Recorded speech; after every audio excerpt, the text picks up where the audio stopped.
نحمده ونصلي على رسوله الكريم اما بعد فاعوذ باللہ من الشیطان الرجیم بسم اللہ الرحمن الرحیم شہر رمضان الذی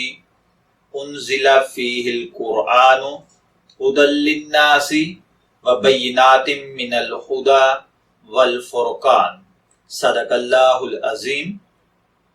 پیارے بھائیوں اور بہنوں، ہمارا آج کا ٹاپک ہے رمضان المبارک کیا ہے۔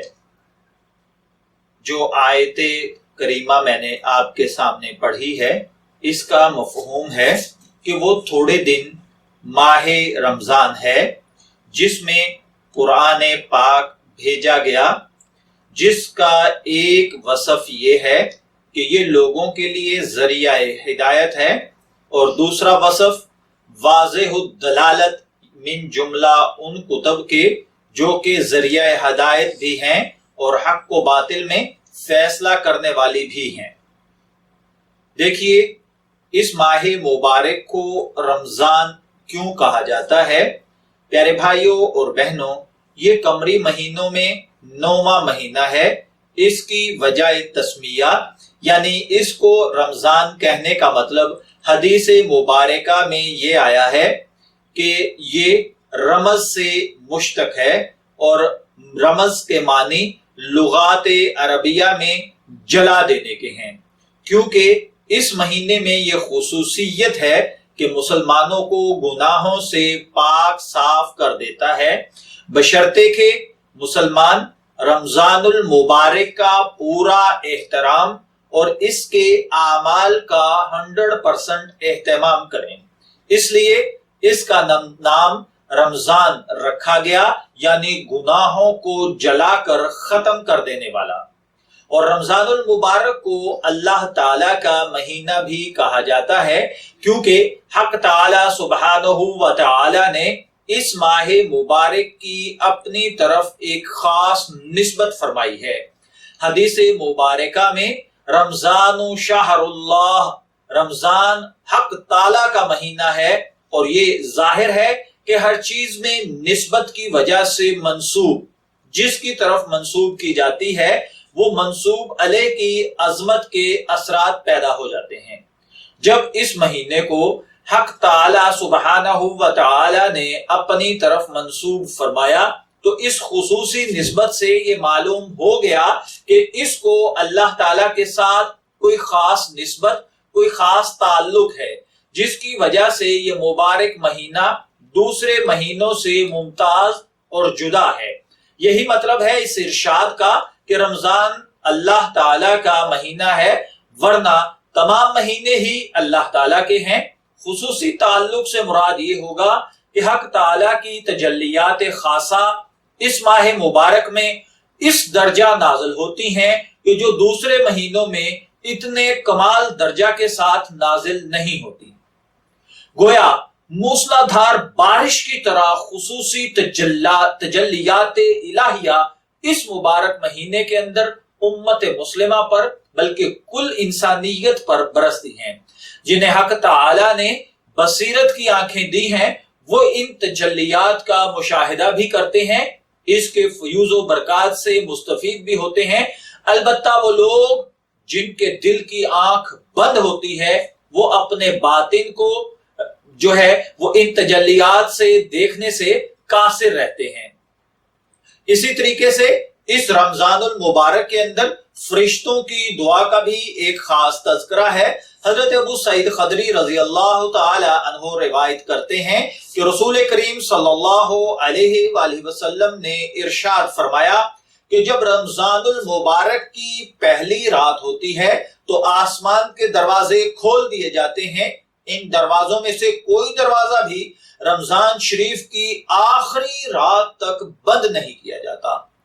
اور کوئی مسلمان بندہ ایسا نہیں ہے کہ رمضان شریف کی راتوں میں سے کسی رات میں نماز پڑھے مگر یہ کہ اللہ تعالیٰ اس کے لیے ہر سجدہ کے بدلے 2500 نیکیاں لکھے گا، اور اس کے لیے جنت میں سرخ یاقوت کا ایک مکان بنا دے گا جس کے 60,000 دروازے ہوں گے۔ ہر دروازے کے لیے سونے کا ایک محل ہوگا جو سرخ یاقوت سے آراستہ ہوگا۔ پھر جب رمضان روزہ دار یعنی رمضان المبارک کے پہلے دن کا روزہ رکھتا ہے تو اس کے گزشتہ سب گناہ معاف کر دیے جاتے ہیں، اور اس روزہ دار کے لیے روزانہ صبح کی نماز سے لے کر غروب آفتاب تک 70,000 فرشتے اللہ وحدہ لا شریک سے مغفرت کی طلب کرتے ہیں، اور رمضان شریف کی رات یا دن میں اللہ کے حضور جب بھی کوئی سجدہ کرتا ہے تو ہر سجدے کے عوض اس کو جنت میں ایک ایسا درخت ملتا ہے جس کے سائے میں سوار 500 برس تک چل سکتا ہے۔ تو پیارے بھائیوں اور بہنوں، اسی طرح عظیم الشان محل کے حوالے سے حضرت ابن عباس سے روایت ہے کہ حضور اکرم صلی اللہ علیہ وآلہ وسلم نے ارشاد فرمایا، بلا شبہ جنت ماہ رمضان کے لیے شروع سال سے آخر سال تک سجائی جاتی ہے۔ جب رمضان شریف کا مہینہ شروع ہوتا ہے تو جنت اللہ تعالیٰ سے عرض کرتی ہے، اے اللہ، اس مبارک مہینے میں اپنے بندوں میں سے کچھ بندے میرے اندر قیام کرنے والے مقرر فرما دیجئے جو عبادت کر کے میرے اندر داخل ہو سکیں۔ اسی طرح حوریں بھی عرض کرتی ہیں کہ اے اللہ ذوالجلال، اس بابرکت مہینے میں اپنے بندوں میں سے ہمارے واسطے کچھ خامد مقرر فرما دیجئے۔ چنانچہ جس شخص نے رمضان المبارک کے مہینے میں اپنے نفس کی حفاظت کی، کوئی نشہ آور چیز نہ پی، نہ کسی مومن پر کوئی بہتان لگایا، نہ کوئی کبیرہ گناہ کیا، تو اللہ جل شانہ ہر رات میں اس بندے کی 100 حوروں سے شادی کر دیتے ہیں، اور اس کے لیے جنت میں ایک سونے چاندی یاقوت اور زمرد کا محل تیار کر دیتے ہیں۔ اس محل کی لمبائی چوڑائی کا یہ عالم ہے کہ اگر ساری دنیا اکٹھی اس محل میں رکھ دی جائے تو ایسے معلوم ہو جیسے دنیا میں کوئی بکریوں کا باڑا ہے، یعنی جس طرح تمام دنیا کے مقابلے میں بکریوں کا باڑا چھوٹا سا معلوم ہوتا ہے، اسی طرح اگر ساری دنیا جنت کے اس محل میں رکھ دی جائے تو بکریوں کے باڑے کی طرح چھوٹی سی جگہ معلوم ہوگی۔ اور جس شخص نے اس مبارک مہینے میں کوئی نشے والی چیز پی یا کسی مومن پر کوئی بہتان لگایا یا کوئی گناہ کبیرہ کیا تو اللہ تعالیٰ اس کے سال بھر کے نیک اعمال ختم کر دیں گے۔ لہٰذا رمضان المبارک کے مہینے میں بے احتیاطی سے بچیں، کیونکہ یہ اللہ تعالیٰ کا مہینہ ہے، اس میں حدود سے آگے نہ بڑھیں۔ اللہ تعالیٰ نے تمہارے لیے 11 مہینے مقرر کیے ہیں جن میں طرح طرح کی نعمتیں استعمال کرتے ہو،